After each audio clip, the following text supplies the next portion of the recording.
Hey, welcome back to another Q&A. It is March 31st, 2022. We'll get right into it. This is our close to springtime Q&A almost. We're getting there. First question is, if you see very low total test, bottom of reference range, but mid-range free testosterone and the person doesn't feel low test symptoms, how would you approach it? And what would be your first assumption? So you're going to mostly feel the free test level because that's what's bioavailable, or that's what's freed up, I should say, unbound and readily able to be used. So this is probably mostly a compensatory thing. You know, the body detects, hey, we have low total. We need to unbind more to make a higher total free test. And then in turn, you still end up with enough free testosterone. So my assumption, just based on what you're saying, is that the body's doing what it's supposed to be doing, and it's compensating and then bringing that free test level up. But obviously there's a reason that total is down. So that's what you would need to investigate. And I don't know anything at all about the person, so that I can't really answer, but that would be my assumption as to why you're seeing the discrepancy between the two. Of course, like SHBG is in play here, right? So there's other reasons that SHBG could be suppressed. But again, like I wouldn't know if that's the case based on this. So I'm giving you a general assumption. Probably a super dumb question. Well, maybe not. But I'd like to know if there's a such thing as anabolic signaling threshold. So if we'd assume someone was nearly side effect free regardless of total amount taken, could this person hypothetically grow faster rate simply by escalating the dose and or introducing other compounds? Maybe. I mean, we do know that the actual receptor activity goes up with more or over time. So maybe, but like this is obviously an impossible hypothetical that would never happen because there would be no such thing as being side effect free. I mean, there's certainly a wide range of interindividuality and how much side effects people have at what dosages, and also how well they utilize the androgens. But we don't really, we could never test this, like maybe there is, but we don't know that because we couldn't. It would never exist. I don't know. No one's going to know. Marijuana's effects on adrenal insufficiency. Can it help or harm? I feel more relaxed, but I don't know if it's good for me with adrenal insufficiency. I mean, being more relaxed is obviously beneficial. I mean, it's helping you in that regard. Now, around sleep time, I've talked about this a bunch. Generally worsens sleep quality. There's data to talk about this. I have tons of sleep data to show it on Oura Rings, Whoop bands, Fitbits, Apple Watch, whatever you want to, any of them really. So, but I mean, obviously anything that makes you calmer means you're less stressed.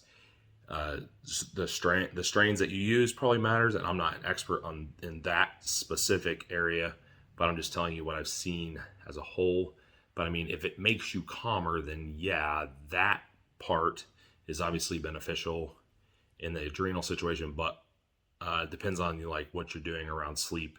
And if that's interrupting, there would be some context needed there. Best way to warm up for chest workout while having dominant shoulder and nagging shoulder pain. Well, I mean, of course, you'd want to try to figure out what the pain is from, right? I mean, first and foremost. Again, I have no idea, or what if you're anteriorly rotated, you have some kind of impingement. Is it, rotator cuff labrum, bicep tendon? I mean, who really knows?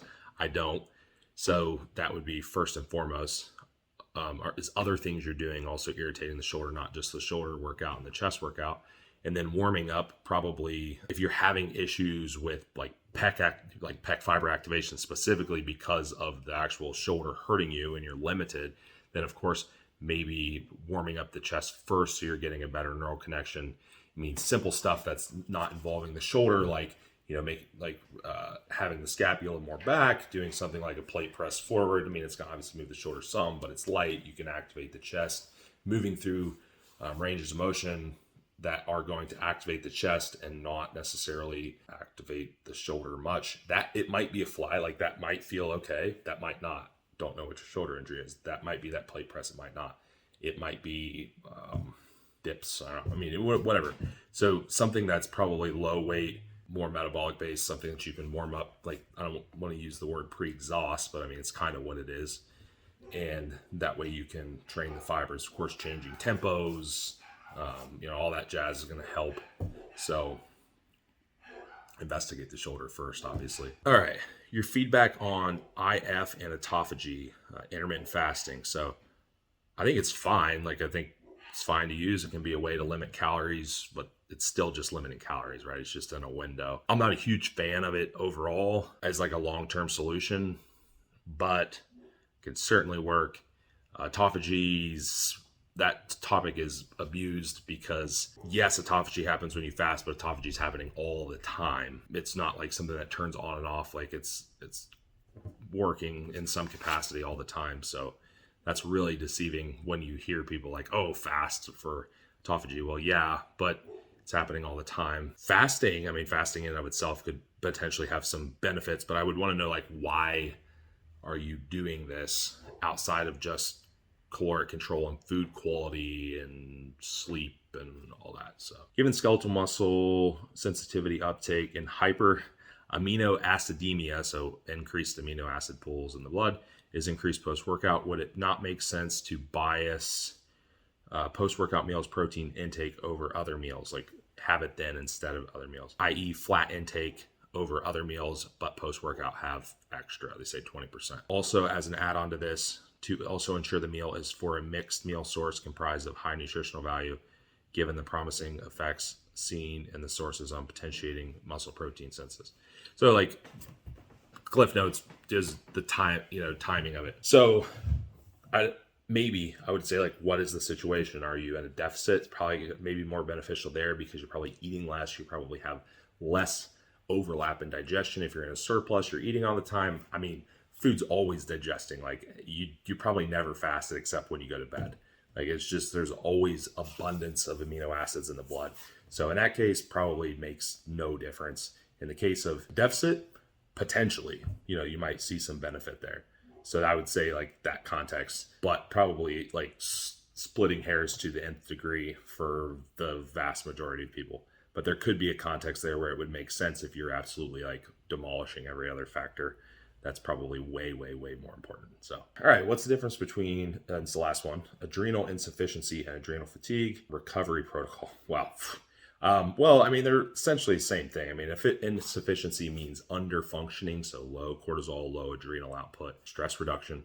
I mean, adaptogenic herbs, glandulars like morphogen, adaptogen, things like that is going to help. But ultimately, reduction in allostatic load over a long period of time, retest, repeat, keep going. I mean, that's what's going to fix it ultimately. And then, of course, there'll be a bunch of nuance in there based on the situation. But I don't know. Again, I don't know the situation, but that's like the overall view.